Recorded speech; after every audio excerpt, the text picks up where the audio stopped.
Hello everyone, welcome to Pep Coding. In this video, we're going to look at the question tiling with m cross 1 tiles. Okay, so let's see. In this question, we have a board like this. Let's say we have a board like this. Okay, and I have tiles like these. So I have a board like this and it has m cross n dimensions. Okay, I have this board and it has m cross n dimensions. And I have this tile and it has m cross 1 dimension. Okay, so I have to find all the ways. I have to find all the ways in which I can fill this board using this tile, right? We have infinite number of tiles, so we don't have to worry about the tiles only. We have to worry about the number of ways in which this board can be filled using this tile. So let's see an example. Let's say uh,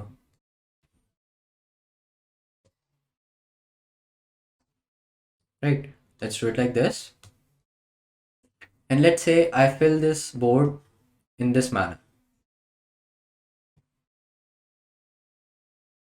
right? Or I can fill this board in this manner,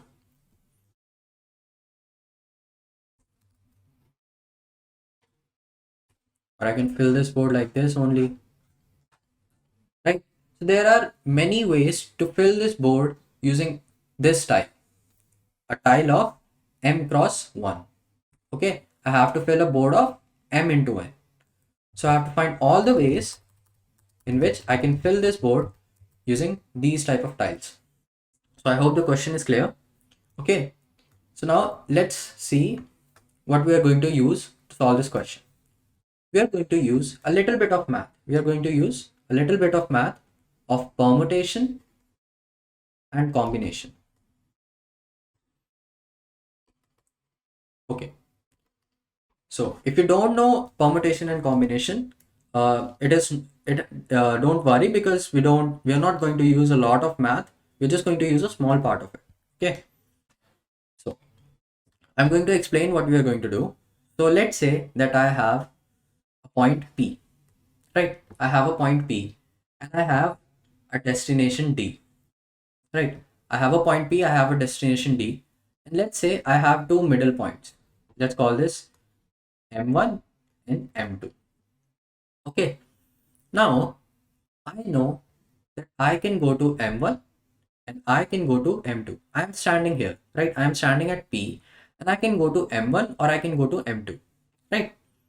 But from M1, there are, let's say, three ways to go to D, and from M2 there are, let's say, four ways, right? There are four ways to go to D, and from M1 there are three ways to go to D, right? Now I'm standing at P and I don't know how many ways. Let's say I'm standing at P and someone asks, tell me all the ways from which you can go from P to D. Tell me all the ways from which you can go from P to D, right? But I am at P and I only know two ways. I only know my way to go to M1 and I only know my way to go to M2. I don't know that how many ways are there from M1 to D, and I don't know how many ways are there from M2 to D, right? I only know that I can go to M1 and I can go to M2. So what I can do is I can say that the total number of ways I can go from P to D, or total number of ways I can go from P to D will be equal to the number of ways, or let's call this number of ways of M1 plus number of ways of M2. What this means is that I don't know how many ways to which I can, from where I can go from M1 to D. I don't know how many ways are there from which I can go from M2 to D, but I know that I can go to M1 and M2, right?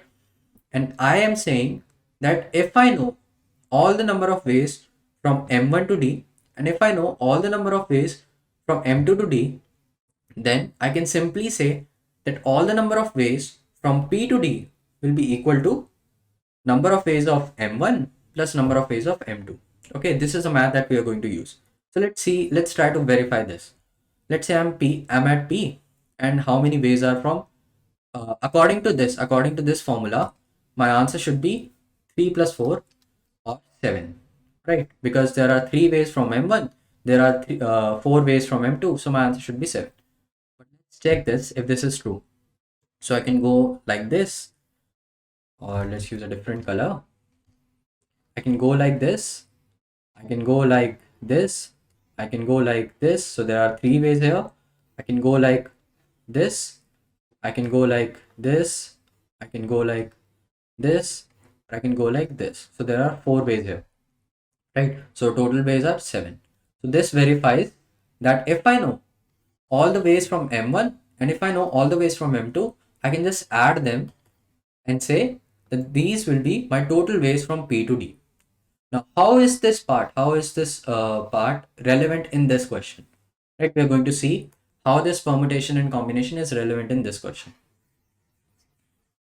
I hope you understand this part. Okay. So we are here, right? Now, we have to find all the ways that we can fill this tile. Let's see in how many ways I can place this tile in my board. There are 2 major ways in which I can place this tile. So I can place this either horizontally, or I can place this tile either vertically. Right, I can place this tile either horizontally or I can place this vertically. So if I place this vertically,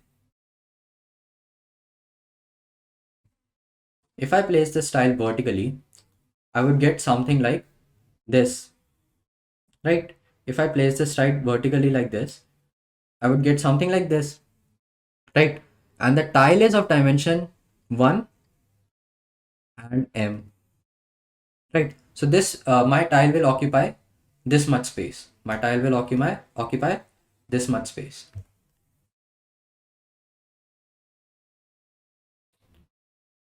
Okay, this is the space my tile is occupying. Now I have this much space left. I have this much space left. Now let's calculate what is the space left. This is of n minus 1, right? The length would be n minus 1 because my tile is of length 1.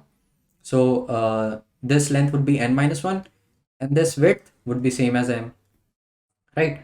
So this area left would be n minus 1 comma m, right? This would be my area left, and I can say that the number of ways to place a tile in this area, right?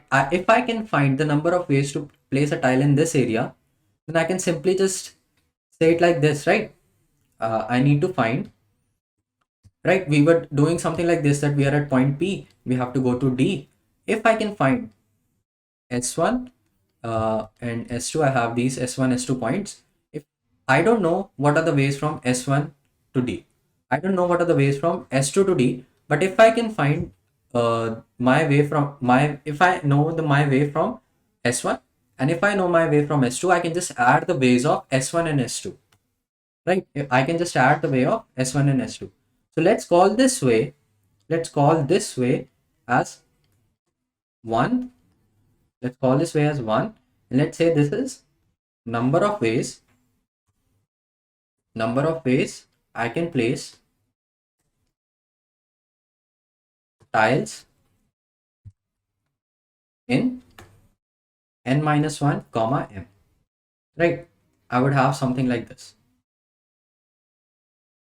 Okay, I hope you understand this part, that we are assuming that we would know all the ways that I can fill this part. I can fill this part if I place my tile vertically.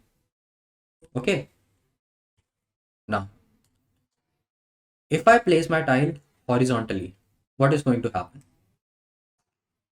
If you're not getting this part right now, don't worry. We'll discuss this later as we will take a brief summary of what is happening actually. Okay, so don't worry if you don't understand this part right at this moment. Okay, so let's say that I place my tile like this. Let's say I place my tile like horizontally, right? So I place my tile something like this, and my tile is occupying this much space. So my tile is occupying this much space. Okay, and this, what is the dimensions of this part? What are the dimensions? My tile is of m length, right? And here the width of my tile is 1. So the part which is left, or the part which is left, this part which is left, what are the dimensions here? Here my dimensions would be m minus 1. Here my dimensions would be n minus m, right? So I can divide this area into two parts, right? I can call this one, or let's say this is A, this is B, right? I have two areas, and I can fill my tiles in these part, in this A, and I can fill my tiles in this B, right? If I can find all the ways of A and B, then I can simply say that it is equal to the tiles I can fill in these total area, right? So what I'm saying is that the tiles, or the total ways I can place my tiles in A and B, would be equal to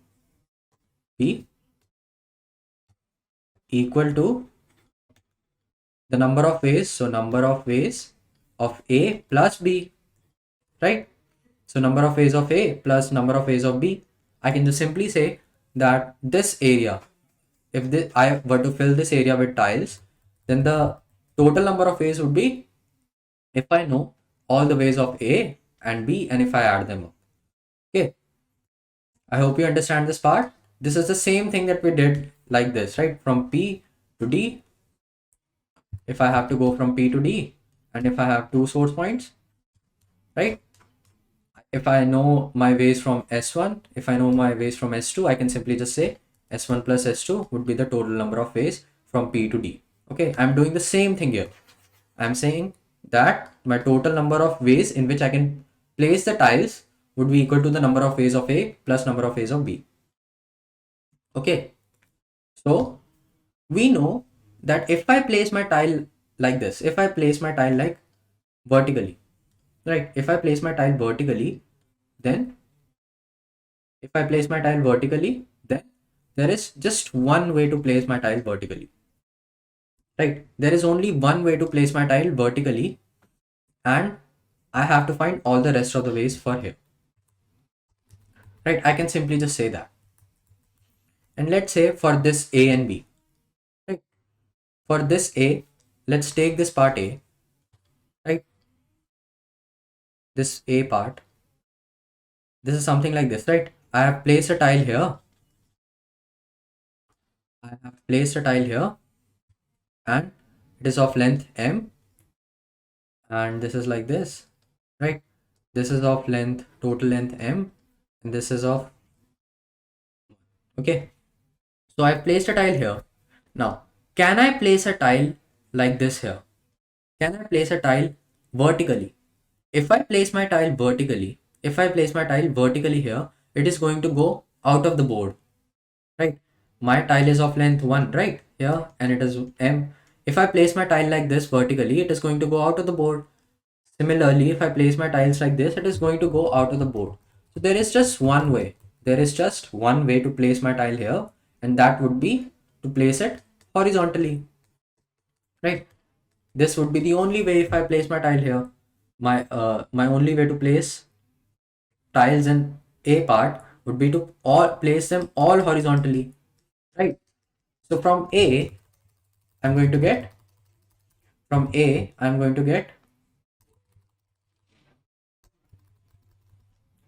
1, right? The only way to place the tile here would be horizontally, because if I place a tile horizontally, then all the rest of the tiles should be also placed horizontally. Because if I place a vertically tile here, then it is going to go out of the bound because a tile is of length m, right? A tile is of length m, and when it is placed vertically, so the width becomes m, and here the width is m minus 1. So this tile is going to go out of the bound, right? That's why we cannot place our tile vertically. We are only going to place our tile horizontally. So what for this part? For this part, I can just simply say that the total number of ways would be for B would be equal to n minus m, comma, this is my length, right? And my width is m, right? This is the same thing that we are doing with here.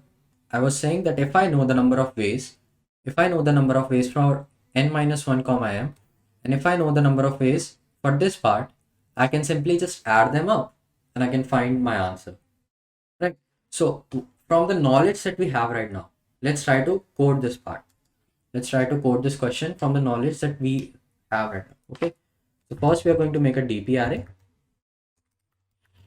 Okay, and for I in range of n plus 2, dp dot append 0. So we want our DP array to be of n plus 1 size, because at the nth position or the last position, my answer is going to be there. Okay, so for I in range of n plus 1, since I'm going for every character, right? Now if I is less than m, or let's do it like this, if I is less than m, then I'm going to put 1 here. Else if I is equals to m, I'm going to put 2 here. Else if I is equals to, else I'm just going to say dp of I would be dp of I plus 1, or dp of I minus 1 plus dp of I minus m. So what did we do? What is this, all these conditions? Okay, let's see. Let's first see this condition, right? We said that we had a board like this. If I place my tile like this, if I place my tile horizontally, then I would have to find all the ways for this part, A part, and for B part. We figured out that that there are only horizontal ways to place. If I place my tile horizontally, then for A part, my answer is going to be 1, because I can only place my tiles horizontally here. If I place my tile vertically here, it is going to go out of my bound, or out of my board. Okay, so I can only have one way here. And for B, I said that it is going to be of n minus m comma m, right? If this was of m, this was n, and this was m, right? If this was n, this was m, then for B, my answer would be of function of f of n minus m plus comma m, right? Because my width here is m and my length here is n minus m, because this is of m length, right? So this would be n minus m. So my answer for B would be function of n minus m comma m, right? So we have done the same thing. I could have written here dp of I minus m cross 1, which represents this A, and this represents B, right? So this is the same thing that we did here. Hope you understand this part. Okay, on to this part. This is that if I place my tile like this, if I place my tile like this, if I place my tile vertically, then I would have n minus 1 tile, right? I would have n minus 1 area left. This would be of n minus 1 comma m. This is m, and I've placed my tile here, so I have this area to work with. So I can just say this is function of n minus 1 and n. So what I'm doing here is I'm saying that give me all the ways for f of n minus 1 comma n m area, and give me all the ways of f of n minus m comma m area, right? I'm saying give me all the ways for this, give me all the ways for this, and I would just add them up, and that would be my answer, right? I would just add them up, and that would be my answer.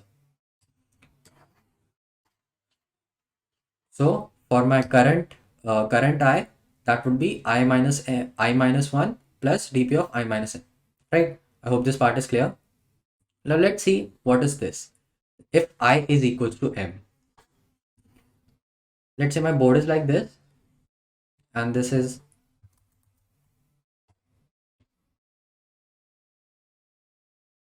like, this is m, this is n, right? And my I is here, right? If my I is equals to m, so it means that my area is something like this. If I have I is equals to m, and if I place my tile, let's say vertically here, right? If I place my tile vertically like this of 1 to m, right? Can I place my tile horizontally here? No, right? If I place my tile horizontally here, then it is going to go out of bound, right? So I can only place my tile, I can only place my tile, I can only place my tile vertically here, right? So all of my tiles are going to place like this.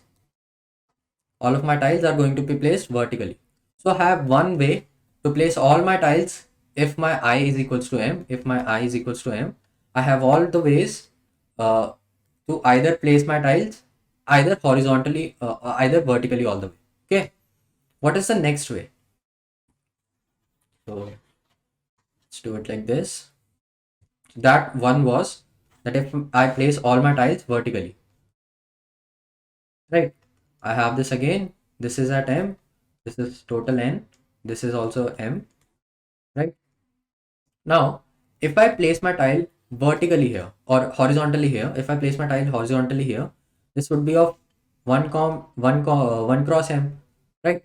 Now, can I place a tile vertically here? I cannot place a tile vertically here, right? If I place a tile vertically here, it is going to go out of bound. So, the only way I can place the rest of my tiles is horizontally also. So, I get 1 from here, right? Which means that if my I is equals to m, then I have only two ways to place my tiles, which is if I can only place them all vertically or I can only place them all horizontally. Okay, so my answer would be 1 plus 1, which is 2. So I hope you understand this part. Now what is this? What is if I is less than m? Let's see that if my I is less than m, and this is of n length, this is m, right? So let's say this is m, this is m, and my I is somewhere here, right? If my I is somewhere here, then look at this, right? Can I place a tile horizontally here? If I place a tile horizontally here, it is going to go out of my I, right? It is going to go out of my board. If my I is here, and right, and if it is less than m, then I cannot place my tile like this, right? So the only way I can place my tile would be vertically, right? The only way if I want to place my tile would be if I place them vertically, right? So I would only get one way, which is to place all my tiles, if I is less than m, to place all my tiles vertically, right? So I only have one way, which is this, right? I only have two ways for if I is equals to m, which is all horizontally or all vertically, and for the rest of the case, I have I minus 1 or and 1 times dp of I minus m, and we have not written the 1 because we don't have to write 1. Okay, so after this my answer would be on the last index, so I should simply just return dp of n. Okay, so this is my code. Let's run this. This is accepted. Let's submit this. It is also submitted. So I hope you understand this question. If you don't, I would suggest rewatching the part which you don't understand. Please don't forget to like, share and subscribe. Thank you for watching.